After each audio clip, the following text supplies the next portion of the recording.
Hello mga katantu ko. So, another rainy afternoon here.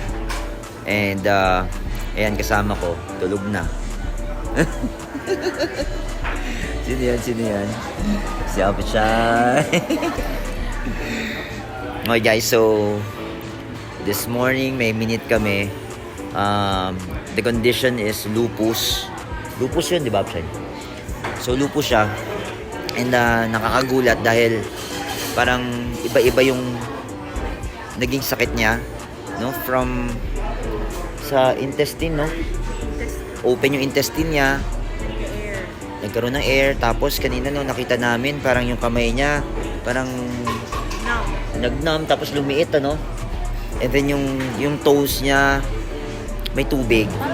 Mas mabilis siya nalulito. Ano, no? May infection yung katawan. Yun.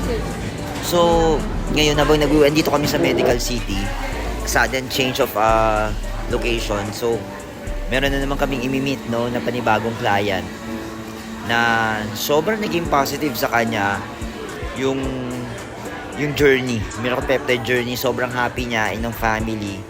So, we're here to do updates. At the same time, gagawa tayo ng so yung decision niya to continue at the same time for not only for her, no, pati for her family. So meron lang siyang iniintay na result, then dadating yun mamaya. So update ko kayo. And yan, so that's the 90 days program, as you could see. Yan. So and more for the family. Hindi na namin binaba muna kasi nga medyo mabigat. And update ko kayo muna. Okay guys, so right now dumating na isa sa mga kausap natin. Galing pa to sa malayong lugar. And yun, we're here nga in sa may Medical City. Yan, tingnan nyo, nag-uusap sila. Upshine. Diba?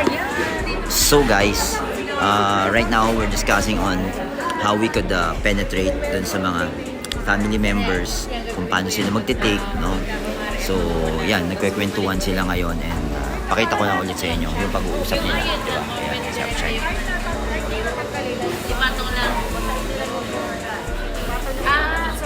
Okay. So guys, update namin kayo mamaya, no? Kung ano yung mga good news na mapag-uusapan namin dito. Alright? So, okay guys. Well, mission accomplished. Ayan, si Upshine, nakasmile. Okay, meron na naman bagong natulungan. And, ano yung masaya dito? Yung fulfillment lang, no? Na narinig mo dun sa tao. Yan, we're here in Medical City.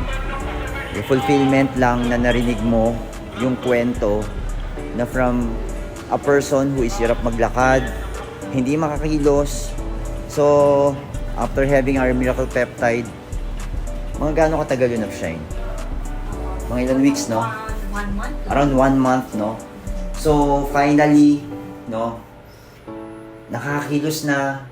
And nagagawa niya na yung gusto niya. Ang saya na ng pakiramdam. And lungs issues. lung issue. Oh, so may issue raw sa lungs, no? So guys, ito, unload lang natin yung yung products. And finally really decided na that the family will be using, no? And will start the Miracle Peptide journey. So guys, isang breakthrough na naman tong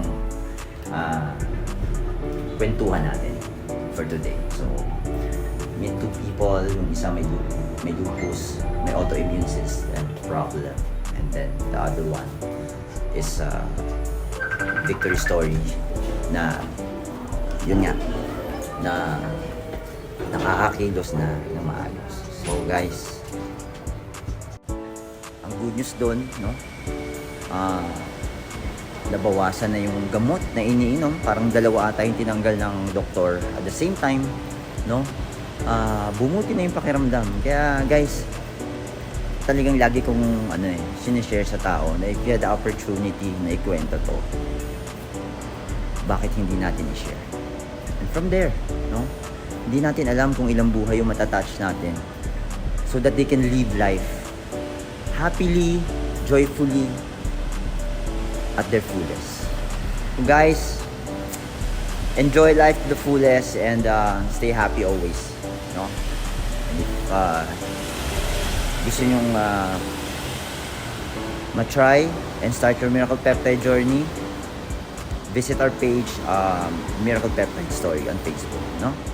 And don't forget to like, subscribe our YouTube channel, TikTok, and IG, and Facebook, Tantuko TV. So guys, thank you. Have a blessed day. Have a joyful and happy and wonderful day. Till the next Miracle Peptide Story vlog.